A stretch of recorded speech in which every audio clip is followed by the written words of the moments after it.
Coach Spanoulis definitely came in, with a winning mentality. He knows what it takes to, reach the mountaintop of winning the EuroLeague, and I think his experience of doing that is crucial.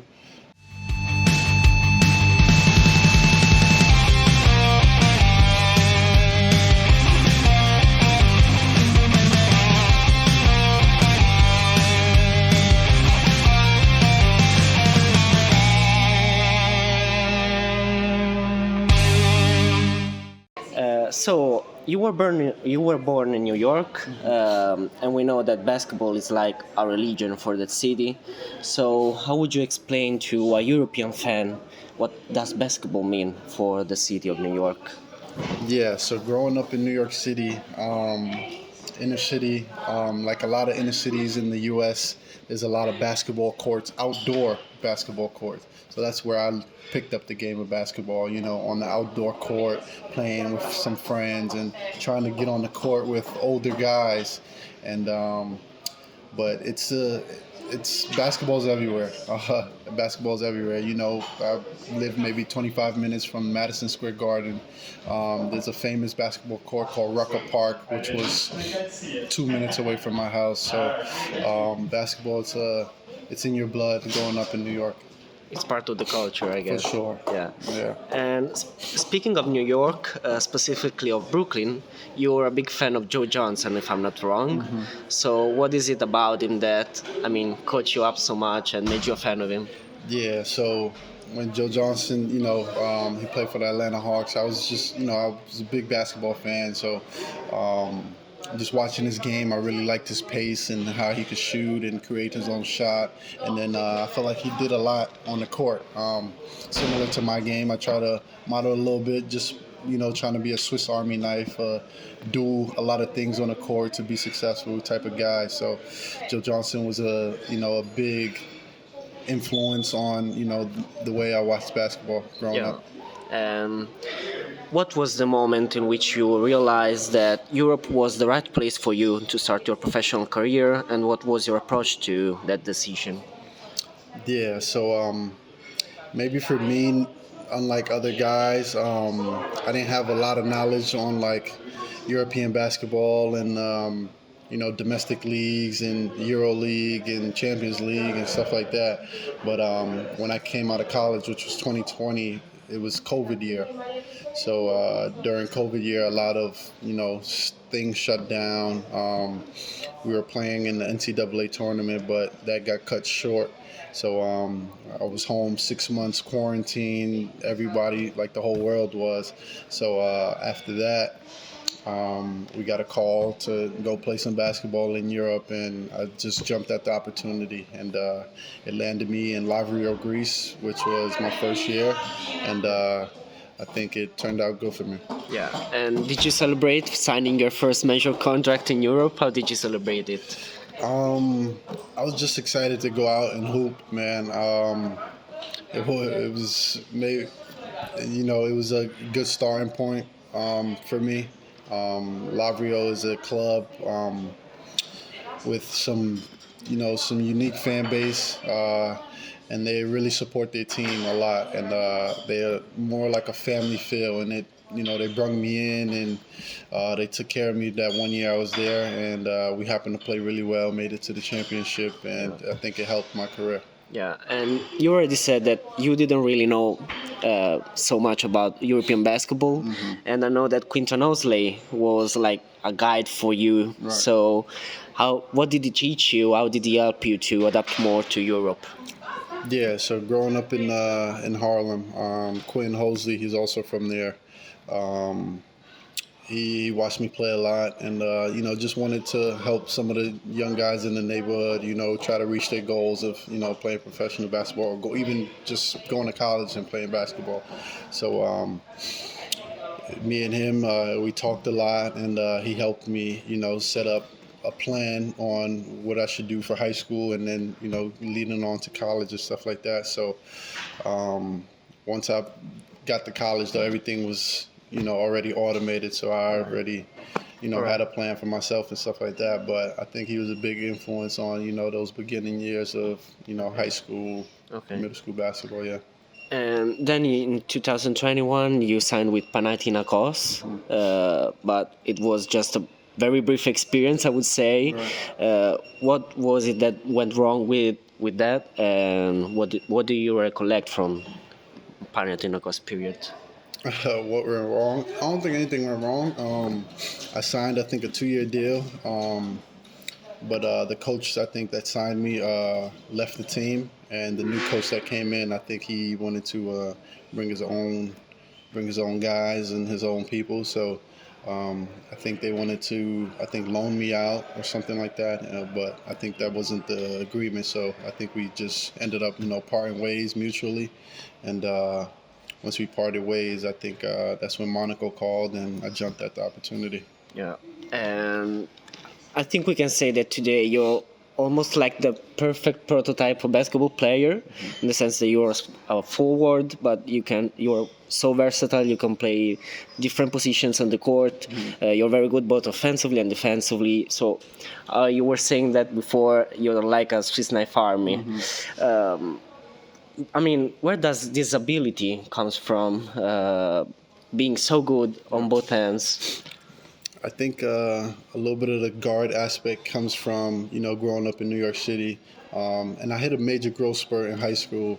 So I was, coming into high school, I was 5'9". I don't know what's that in meters, but I was 5'9", 5'10". And after my sophomore year of high school, that's when I shot up to maybe 6'3". So I was already playing the point guard position. So I think just, continuing, doing some of those things that I was already doing, even after I hit that growth spurt, was big. Yeah, and so then you signed with Monaco after the contract with Panathinaikos.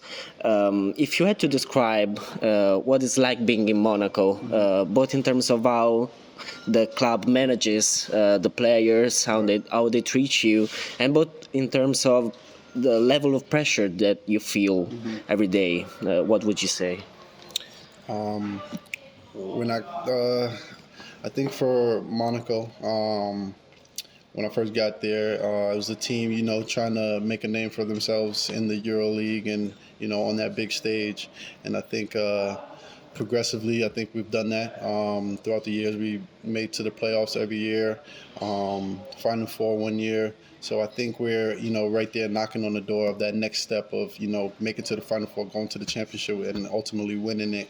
The club, they back their players. They back their players 100%.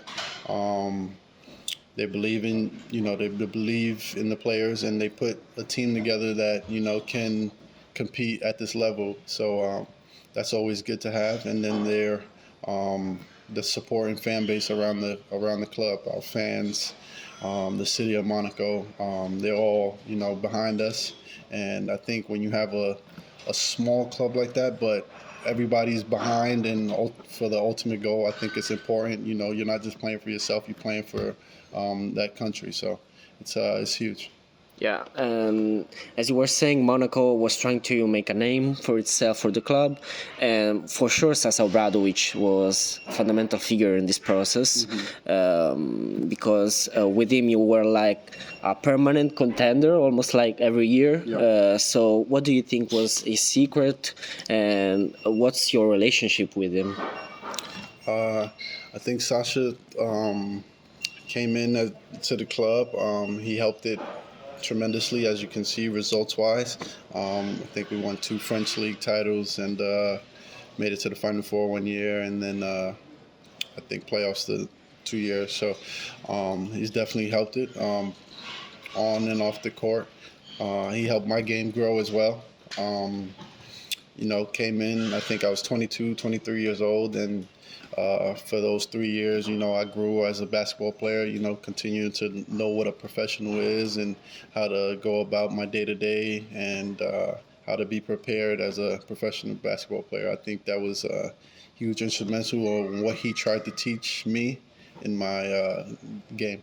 Yeah. And now the team has a new coach, EuroLeague legend Vassilis Spanoulis. So how did he change the team in their, maybe, I don't know, mentality, attitude, also on the court?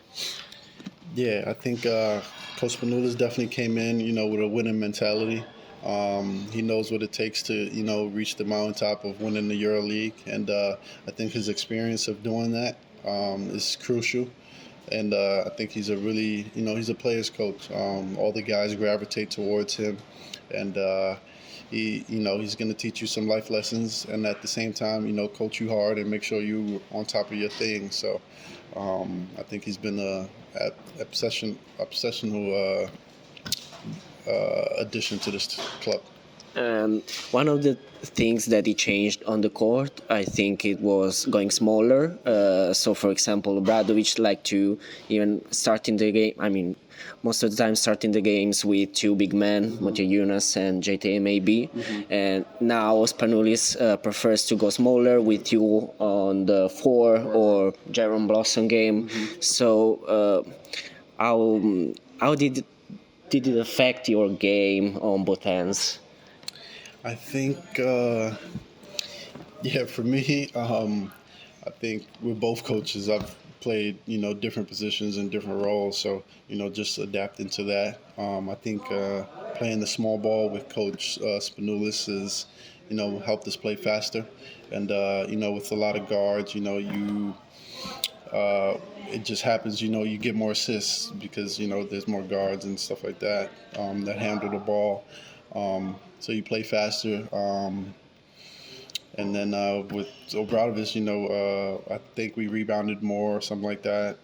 So I think, that's two different maybe philosophies, but I think they both, could work in our favor. Okay. And you're having maybe your best season in the EuroLeague so far. Do you see the NBA in your future maybe one day? I think as a kid, you always dream about going to the NBA. NBA is something that, of course, I would like to, get my feet in there with the right opportunity. But I'm very content with where I am. And my parents always told me, wherever your feet are, that's where you are. So right now I'm in Monaco playing EuroLeague, and that's where I'm at. So I take it day by day, game by game, and we go from there. All right. Now some fast answers. Who do you think are the most underrated players in the EuroLeague, in your opinion? Underrated players in the EuroLeague. Yeah, you can give me 3 names. I don't know. I know it's tricky. Underrated players in the EuroLeague.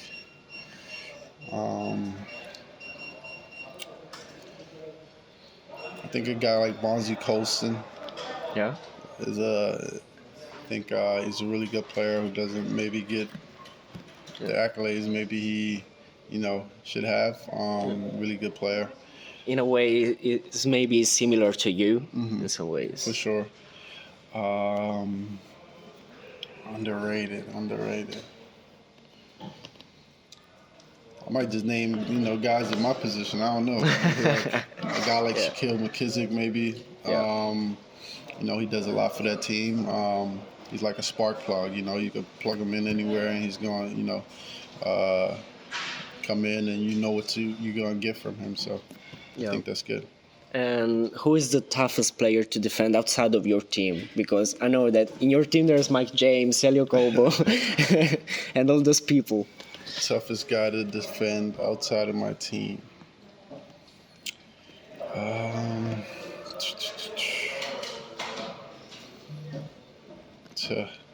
Probably tomorrow, Nikola Mirotic. I think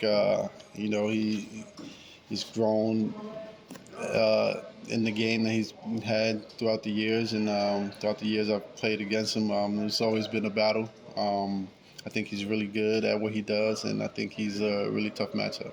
Okay. Last question. Can you name a starting 5 of the EuroLeague? Your best starting 5? My best starting 5 in the EuroLeague. I think we have him. The Monaco starting 5. That's the 5 right there. All right. So the goal is winning the EuroLeague. That's it, for sure. Thank you, man. Thanks.